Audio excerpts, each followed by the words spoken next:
Good morning, everyone. It is half term. It's the 26th of October, and I'm delighted to be bringing you the second in the series of Conomics Meets. And delighted to introduce a former student, actually, and this is Gareth Johnson, who is Head of Managed Investment Services at Brew and Dolphin. So delighted that you could give up your time for me this morning, Gareth. Really appreciate it. No problem. And looking forward to what you've got to say in the next 10-15 minutes or so. Excellent. Do you know where you are this time? Yes, I do. You do know that you're in Newcastle? Yes, thank you very much. Yes. Great. That was great. just, there was so many students walking around making me a little bit nervous in the first Economics Meets video. Well, inaugural. Inaugural, There we go. Excellent. So, Gareth, here we are in Brew and Dolphin, Newcastle. And to the uninitiated, could you maybe just tell us a little bit about what Brew and Dolphin does, and then maybe a little bit about your role in the company? Yeah, absolutely. So Brew and Dolphin is a wealth manager. Old school terminology, you might have said stockbroker, but the days of just buying and selling shares have really gone. So I guess what we do now is really integrated financial planning and investment management. So we want to really meet with the client, understand their needs, understand where they want to go, how we're going to build the investment management side of things. But equally important is understanding how they're going to be affected by tax. And that could be making sure they use their ISA allowance, it could be making sure inheritance tax planning takes place, all of that. But equally, Brew and Dolphin is ultimately an investment manager, so we do outsource our services to other groups, which could be independent financial advisors, it could be other firms, etc., and that's really the role that I look after. So I look after the bit where we outsource some of the investment management capabilities we have to firms that maybe don't have the size and the resources of a group that was founded in 1762. Right, okay. And I know, Gareth, you've worked here for a number of years now. 13 now. Could you maybe just tell us a little bit about sort of your path into Brew and Dolphin and how you've got to the position of Head of Managed Investment Services? Yeah, it's a really interesting one actually, because I applied for work experience here many years ago, probably about 1996, maybe 98, something along those lines, and they rejected me. Really? So I thought, how am I going to punish them by making them employ me as time goes on? So yeah, I came in, funny enough, after leaving university, although I didn't graduate, I actually left university, and we can touch on this a little bit further along. So I left university after 2 years, applied just randomly through the website to see if they had any jobs, very keen interest in economics and finance, etc. Got a summer job and ended up not leaving really, so I joined in September 2002, and 2015, been here 13 years now, just gone past 13 years of anniversary, yeah. And I know you work all over the country now, don't you? So Edinburgh, London. Yeah, spend a couple of days in Newcastle, a couple of days in London, a couple of days in Edinburgh. That adds up to 6, which is my biggest problem. Trying to find time to go to all of those locations. But yes, I have a team in Edinburgh that do something quite specific. A team in Newcastle doing something else, and some people that work for me down in London, which again is a slightly different role. So often up and down the East Coast main line. Right. Not a pleasant journey. Actually, it's not too bad. There's worse. Did you get your work done on the train? Yeah. So that's not too bad. I'm usually at the train station for 6:45, and that first 2 and a bit hours of the day really important actually to get quite a lot of things done. Just actually touching on that point, I remember you from your school days. You were always very sort of on the go, and I could tell that you would never be in a job that was very sedentary and sat around. Would you say there's a certain type of person that does the job that you do? Yeah, I think there is, because you need to bring a lot of things to life. Whether it's the services, whether it's the staff, whether it's the motivation side of people you work with or interact with, and you have to have a really high level of drive and enthusiasm, and I think that's probably matched by my peers within the business and within the firm, you know. And I looked at or watched episode 1 of Conomics, and I thought Ron was excellent actually when he talked a lot about finding the right role for you and the right course and all of those, because if it's not something you're going to enjoy, you're not going to put your time and effort into it. And I see a lot of people who come for jobs or I work with, and I can tell straight away they're in the wrong role, and subsequently they don't have a high will to do that job role, and that becomes, and there's something in business management called a skill will matrix, and it's just 4 boxes, and really what you want is someone who has a high skill, so they're really good at what they do in that area, and a high will. But obviously the opposite is by definition low will and low skill. But the worst is really if they just have low will, because you can learn things, but actually in terms of the drive and enthusiasm, you can't always just you've got to have that from the start, I think, or develop it over time. On the subject of ambition, then let's sort of go down that route. A lot of our students will be ambitious, sixth form, want to go to university, tend to think that the university route is the be all and end all, and we've sort of touched on that a little bit, but could you just tell us a little bit about your experiences of university? I had the same hopes and dreams, want to go through, do my GCSEs, do A-levels, then go off to university, and really wanted to do that.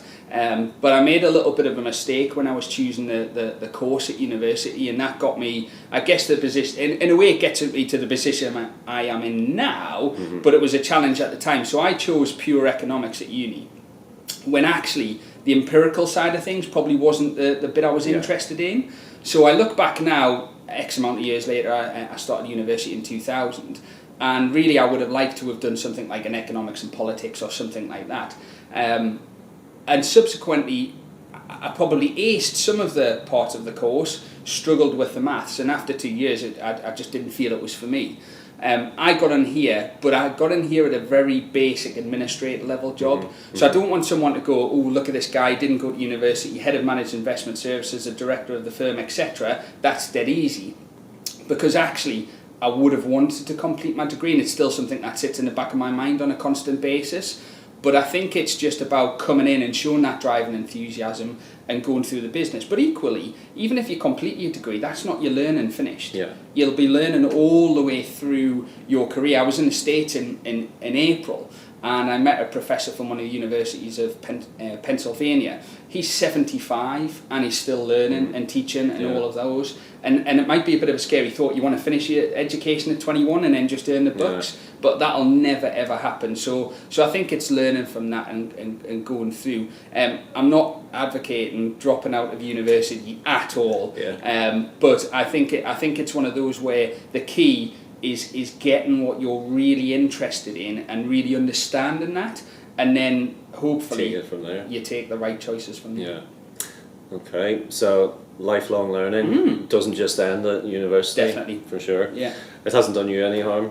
No, clearly. It hasn't. But again, there's still a you know, it's not like I've had this stratospheric rise to the top. It's been gradual, and there's bits that you need people to support you. You need to overcome a lot. It's not an easy thing to do for anyone. But then no top job at any business is easy to achieve. Yeah.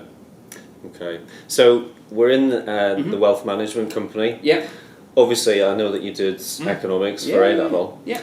I think sometimes something that people really struggle to grasp is study all these theories at A level. Yeah.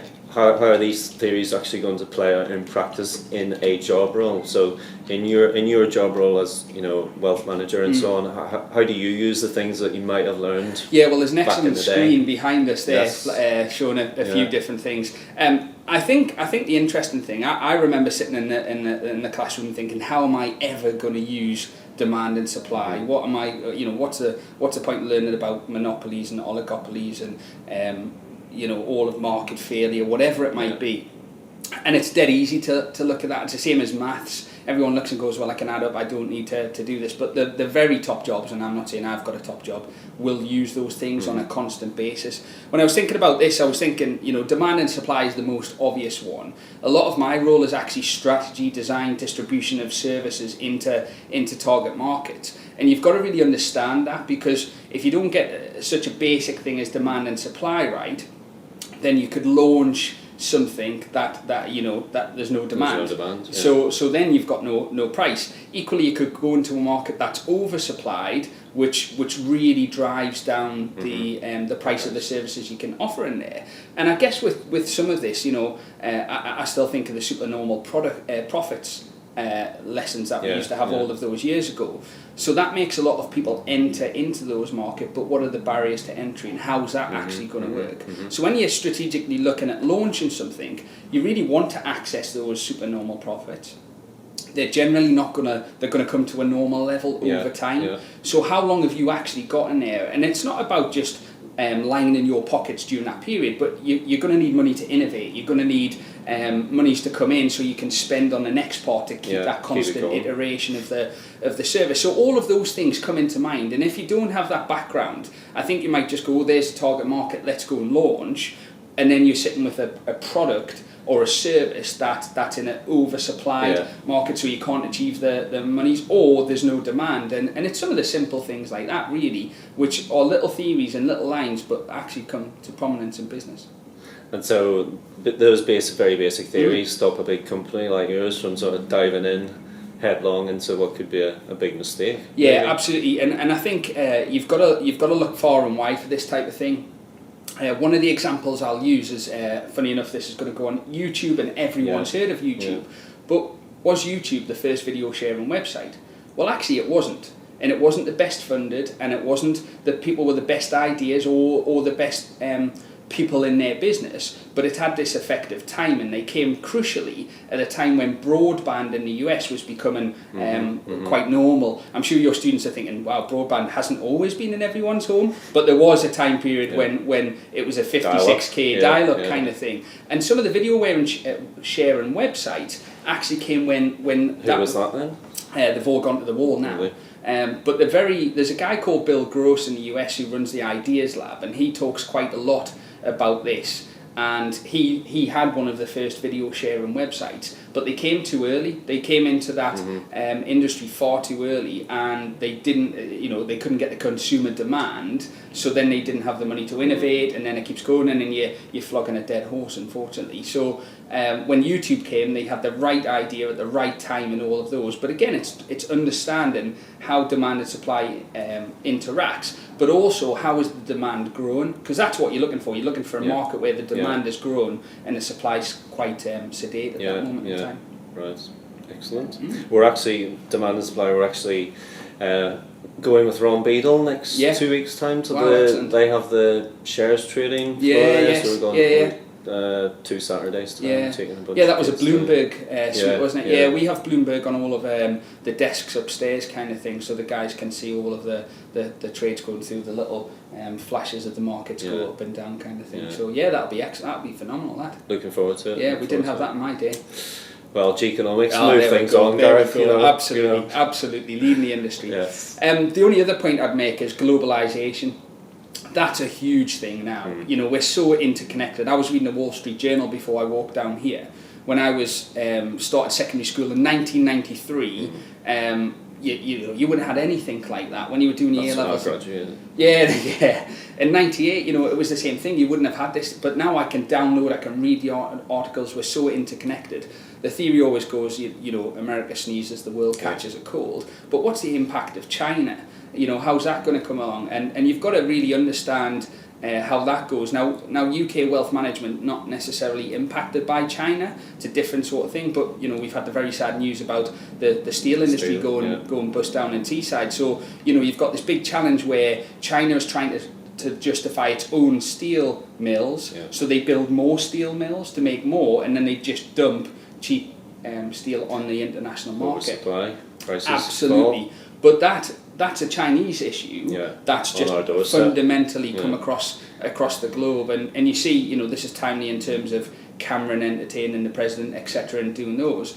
But you've got to try and pick those ones where actually China are going to help us, whether it's a nuclear power plant or whatever. They're going to do some good stuff in that area. But how the world is so interconnected that that would be a top priority to understand globalisation, definitely. Yeah. And it's a big theme on. We do a different board to the back in your day, but it's a big theme now on the as it should be. Really. It's very appropriate you should mention that, Gareth, because I just did this week a little excuse me, to a couple of series of lectures. Did you do PTE when you were? We did. So did a couple of lectures, but it was on China and the rise and demise actually of the global superpowers. It's a really interesting topic, and a lot of